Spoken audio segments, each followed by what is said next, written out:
Hello everyone. आज चाहिँ हामी चाहिँ के सिक्न गइरहेको छौँ भन्दाखेरि गुगल अर्थ बाट चाहिँ हामीले चाहिँ डेम फाइल या कन्ट्रोल फाइल चाहिँ कसरी क्रिएट गर्ने भन्ने कुरा चाहिँ आज सिक्न गइरहेका छौँ। हामीले युजली के गरिन्छ भन्दाखेरि डेम फाइल चाहिँ हामीले विभिन्न वेबसाइटहरू जस्तै कि अर्थ एक्सप्लोरर युएसहरू त्यस्तोबाट गएर चाहिँ के गरिन्छ भन्दा डाउनलोड गरिन्छ र त्यो डेम फाइल लिएर चाहिँ युज गरेर चाहिँ हामीले चाहिँ स्लोप म्याप तथा अरू म्यापहरू चाहिँ क्रिएट गर्ने काम गरिन्छ। तर के हुन्छ भन्दाखेरि हामीले चाहिँ त्यो म्याप चाहिँ आफैले पनि क्रिएट गर्न सक्छौँ। गुगल अर्थमा जे जति डाटा छ त्यसको प्रयोग गरेर चाहिँ हामीले चाहिँ कन्ट्रोल लाइन तथा अन्य डेम फाइलहरू चाहिँ हामीले फेरि क्रिएट गर्न सक्छौँ। त्यसको लागि चाहिँ हामीले पहिला सुरु गुगल अर्थको चाहिँ डाउनलोड गरेर आफ्नो कम्प्युटरमा इन्स्टल गर्नुपर्ने हुन्छ र त्यसपछि चाहिँ अब हेर्नुहोस् यहाँ हुन्छ म चाहिँ आफ्नो एरियामा गइसकेको छु र त्यहाँनिर गएर चाहिँ अब आफ्नो स्टडी एरियामा गएर मानव मेरो गइरहेको स्टडी एरिया छ भने स्टडी एरियामा गएर आफूले चाहिने जति आफ्नो स्टडी एरियामा चाहिँ के गरिन्छ भने सुरुमा भन्दाखेरि पहिला सुरु एउटा पाथ क्रिएट गरिन्छ। पाथ क्रिएट गर्नलाई पहिला सुरु यो माथिको हाइलाइटेड बटनमा क्लिक गर्नुहोस् अनि त्यसपछि चाहिँ बिस्तारै बिस्तारै आफूले मानव मलाई यो यति एरियामा मलाई पाथ क्रिएट गर्नु छ र यति एरियाको मलाई कन्ट्रोल लाइन चाहिएको छ भने यसरी म यसरी नजिक नजिक क्लिक क्लिक गर्दै जान्छु। क्लिक र यो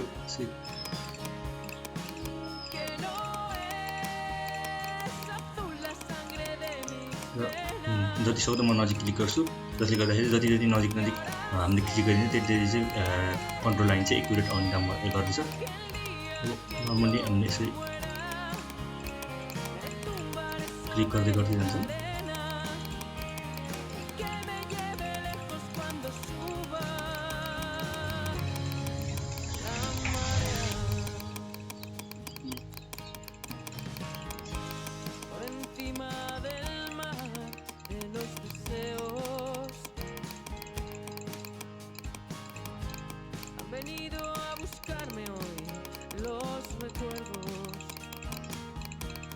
यसरी क्लिक गर्दै गर्दै गर्दै गएर हामी चाहिँ आफ्नो एरियालाई चाहिँ कभर गर्छौँ। कुनै एक्ज्याक्ट सेप चाहिँदैन र हामी चाहिँ आफै र सर्टेन एरियालाई चाहिँ हामीले एरिया मिस नहुने गरेर कभर गर्ने गरिहाले हामी चाहिँ मार्क गर्छौँ।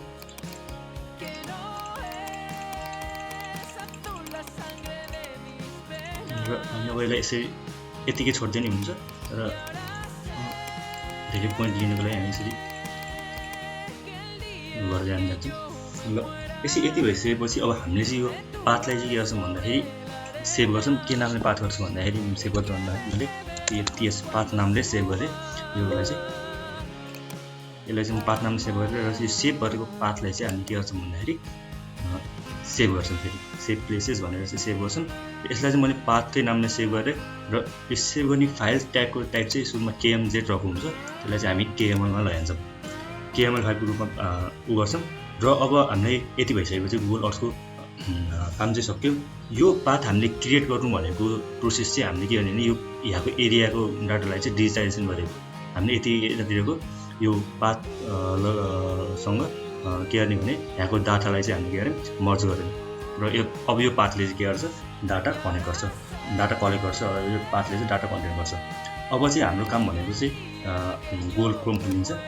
गुगल क्रोम खोलेर चाहिँ हामीले चाहिँ यहाँ GIS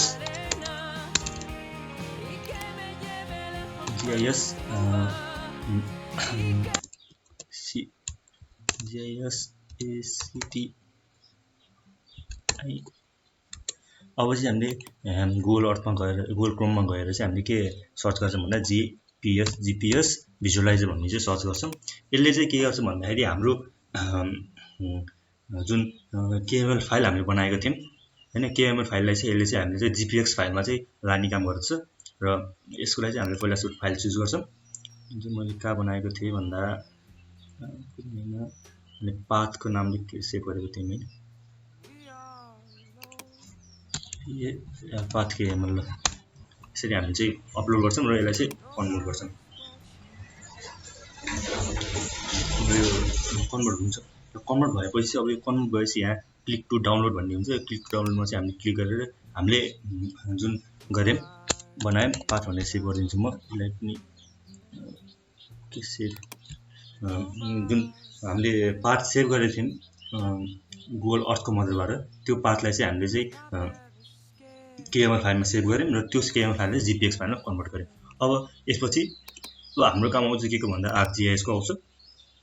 ArcGIS मा हामीले के सर्च टुल बक्समा के सर्चमा गएर पहिला सुरु GPX टु फिचर चाहिँ हामीले चाहिँ सर्च गर्नुपर्छ। यसले चाहिँ हामीले GPX मा भएको GPX फाइल जुन बनायो हामीले त्यसको इन्फर्मेसनहरु GPX को इन्फर्मेसनहरुलाई चाहिँ फिचर जस्तै कि polygon or line or data point यस्तोमा चाहिँ के गर्छ कन्भर्ट गरिदिन्छ।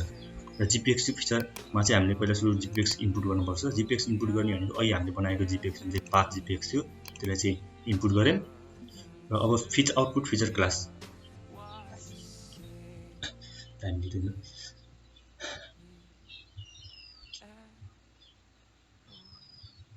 हुन्छ। आउटपुट फिचर क्लास चाहिँ अब हामीले कहाँ गएर चाहिँ सेभ गर्ने भन्ने कुरो हुन्छ। र म चाहिँ प्र्याक्टिसमा गएर एउटा नयाँ फोल्डर क्रिएट गर्छु सेट 5 को नामले। र यहाँ चाहिँ म गएर GPX2 FEATUL फिचर भनेर चाहिँ म सेभ गरिदिन्छु। यति भइसकेपछि अब यहाँ चाहिँ के गर्छु भने ArcGIS ले चाहिँ GPX मा भएको डाटाहरु पोइन्टको इन्फर्मेसनहरुलाई चाहिँ के गर्छ भने कन्भर्ट गरिदिन्छ केमा फिचरको रूपमा कन्भर्ट गरिदिन्छ। एकचोटी फेरि गर्छु।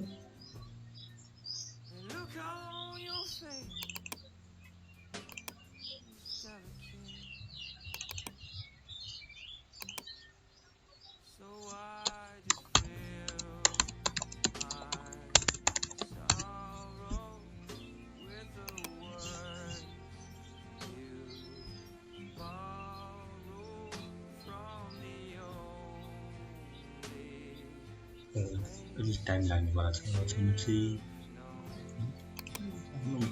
प्रोसेसिङ भइरहेको भएन भन्ने हेर्नलाई चाहिँ हामी के गर्छौँ जियो भने जस्तै जियो प्रोसेसिङमा गएर रिजल्टमा गएर हामी चाहिँ चेक गर्छौँ प्रोसेसिङ भयो भएन। अहिले नै प्रोसेसिङ भएन यसलाई म रिमुभ गरिदिन्छु। र अब जिपिएस प्रोसेसिङ भइरहेको छ। यहाँ चाहिँ के हुन्छ प्रोसेसिङ भने चाहिँ भइरहेको छ यहाँ सकिन्छ।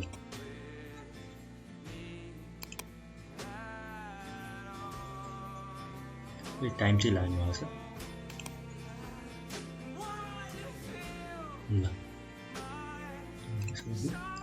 हेर्नुहोस् अहिले हामीले बनाएको सेप जस्तै छ। यसरी सेप अहिले बनाएको थियौँ हामीले सेप यसरी नै गरेको थियौँ त्यस्तै छ। अब यो GPX को फिचर GPX चाहिँ के भयो हाम्रो फिचरमा गयो। फिचरमा चाहिँ अब हामीले के गर्छौँ भन्दाखेरि यसलाई चाहिँ IDW सर्च गरेर यहाँ सर्च बटनमा यसमा चाहिँ IDW मा चाहिँ क्लिक गर्छौँ है। IDW के गर्छ त use the measure value surrounding the prediction location to predict a value for any unshaped location। मतलब यसको यहाँ भित्रको डाटालाई चाहिँ यसले रिड गर्छ र त्यो अनुसार चाहिँ भ्यालु यसले चाहिँ मेजर गर्छ है। त्यही अनुसार चाहिँ के गर्छ भने मेजर गर्छ। अरु यो लोकेसनको अनमेजर भ्यालु चाहिँ के गर्छ यसले स्याम्पल गर्छ। अब यसमा चाहिँ के गरिन्छ GPX टु फिचरमा आईडी मा चाहिँ एलिभेसन र यो भन्दा पहिला चाहिँ यसलाई म मिनिमाइज गरे र यहाँबाट हेर्न सकिन्छ। हामीले एट्रिब्युट टेबल खोल्यौं भने हामीले हेर्न सकिन्छ एट्रिब्युट टेबल हामीले खोल्यौं भने यो GPX फिचर हाम्रो एलिभेसन आइसकेको छ। एलिभेसन अनि कलम आइसक्यो र एलिभेसन यसले चाहिँ डाटा चाहिँ रेकर्ड गरिसकेको छ। यो डाटा रेकर्ड गरिसकेको छ। अब यही डाटालाई लिएर चाहिँ हामीले के गर्छौं भने IDW मा चाहिँ युज गर्छौं। IDW मा युज गर्दा अहिले हामीले यो खोल्यौं IDW यसमा IDW सर्च गरेपछि जियो एनालिस्ट मा गएर स्ट्याटिकल एनालाइसिस मा गएर इनपुट फिचर हाम्रो अहिले बनाएको फिचर चाहिँ अब इनपुट फिचरमा चाहिँ इनपुट गर्छौं। आईडी भ्यालु हामीले कुन भ्यालुलाई लिएर चाहिँ अब गर्ने हो त पोइन्ट मेजर गर्ने हो त त्यसलाई चाहिँ एलिभेसन र जियो स्ट्याटिकल लेयर यो चाहिदैन हामीले अहिले र आउटपुट रास्टर चाहिँ अब IDW ले चाहिँ यहाँको यो पोइन्टलाई युज गरेर चाहिँ रास्टर एउटा क्रिएट गरिदिन्छ। जुन रास्टर चाहिँ हामीले डेम फाइलको रूपमा लिन सक्छौं है। त्यो रास्टर चाहिँ यसले क्रिएट गरिदिन्छ। त्यो रास्टरको नाम चाहिँ के राख्ने भन्दाखेरि हामीले अब यहाँ सेभ गर्न सक्छौं त रास्टर रास्टर underscore contour भनेर चाहिँ हामीले सेभ गर्न सक्छौं लेन्थ फिक्सेड भएछ कन्टुर भन्ने मात्र सेभ गरिदिउँ है त ल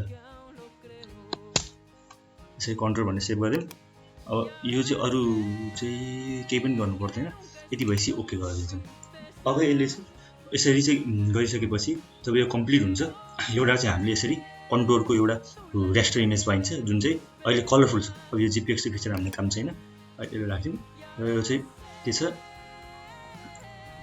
यसले चाहिँ के गरेर देखेर यो रेस्टर इमेज बनिसकेको छ जुन हामीले पोइन्ट अहिले यो JPEG पोइन्ट फिचर भन्ने पोइन्ट पाएको थियौँ यसको आधारमा रहेर चाहिँ IDW के गर्यो एउटा कन्टुर को रेस्टर इमेज क्रिएट गर्यो जुन चाहिँ अब हामीले यसलाई फेरि अनाइदिउँ यसलाई चाहिँ अब हामीले यसको प्रोपर्टिजमा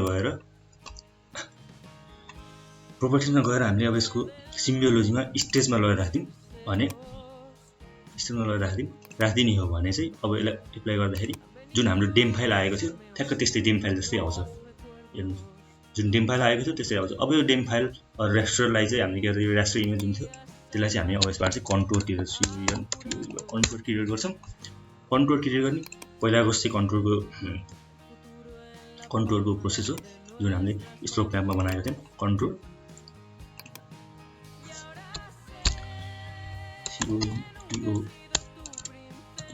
कन्टुर अन्डरस्कोर लाइन भनेर सेभ गरिदिउँ कन्टुर इन्टरभल कति राख्ने भन्दाखेरि 20 अथवा 50 जति राखिदिन्छु म 20 राखिदिन्छु ओके र अब कन्टुर क्रिएट हुँदैछ ल हेर्नु यसलाई हामीले रिमुभ गरिदिन्छ ल त्यो एरियाको हामीले कन्टुर म्याप आयो कन्टुर म्याप हामीले देख्न सकिन्छ यसरी कन्टुर म्याप हामीले चाहिँ देख्न सकिन्छ ल यति भइसकेपछि हाम्रो कन्टुर डिराइभ गर्नुपर्ने कन्टुर यति हो यसपछि चाहिँ हामीले अब यो कन्टुरलाई युज गरेर चाहिँ हामीले स्लोप म्याप बनाउन सकिन्छ